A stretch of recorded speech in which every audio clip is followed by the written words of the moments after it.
So what's going on for Jasmy? Obviously, you had a huge capitulation down.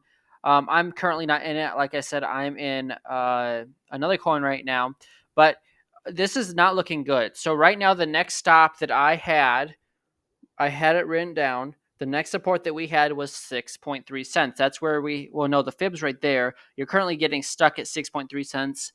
I think I had a support there, and I just reset my chart, so it must have gone deleted. And then below that, I had another support, which was at 3.3. If I go to the daily chart, let's see if that's where that would be. 3.3 cents. That's where you got some support over here was at 3.3 cents. So that's kind of it. 3.6 cents. If that doesn't hold, 3.3 would be next. And that's not a lot of support there at 3.3. I'm thinking if you lose 3.6, you're probably more likely to get a small bounce at 3.3, but I think the bigger bounce is going to be 3 cents. I don't see you losing. I mean, I said yesterday, I don't think you lose 3.6, and I still think that's probably the case. You haven't lost it, at least not on a wick. You had a wick below it, but you haven't closed it. I don't even think you've closed an hourly candle down there, have you? No, you haven't. You have not closed an hourly candle below 3.6. I said yesterday that I thought this was the bottom.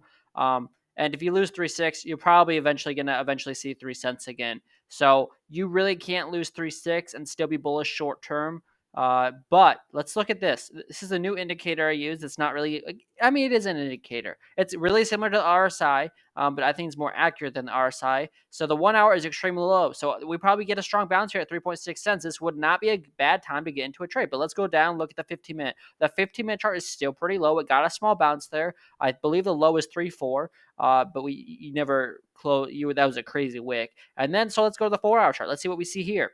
The 4 hour is really low on that. This might be a good trade setup if I get stopped out of NCT, because that's high on the 4 hour for NCT. Let's go look at the 6 hour. 6 hours looking good. My God, I might enter a trade here at 3.6 or right around there on JASMY. Actually, this is looking really juicy right now. 12-hour stocks are really low. The daily is still up there, but the 12 hours down there. Daily is high, so it's a little risky. But what you could do, if we zoom back into like a 6-hour chart, you could probably get into a trade here at 3.6. If it stays above 3.6, I'll get in. If it starts to go lower, I won't. But if it holds 3.6, I might enter a trade at 3.6 and have a stop at like 3.5 for a tight stop loss. And then my target, my first target would be getting above the 6.18, which is at 4.2. If you're above that, I'm really, really bullish on JASMY. And then I'd be targeting 5 cents for the next target.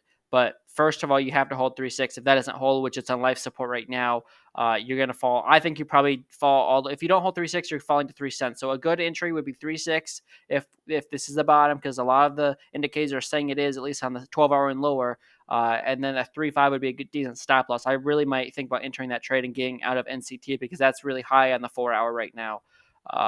So I'll think about it and let you guys know. But this is definitely a good trade setup in my opinion. Not financial advice, but this is just what I might end up doing here in the next few minutes here. But we'll see what NCT looks like in the coming few minutes. But with that being said, that's all I got. Honestly, it looks pretty good for a low, but if you don't hold 3.6, 3 cents is incoming. So with that being said, that's all I got. If you guys enjoyed this, I appreciate if you like and subscribe. I'll see you guys in the next update.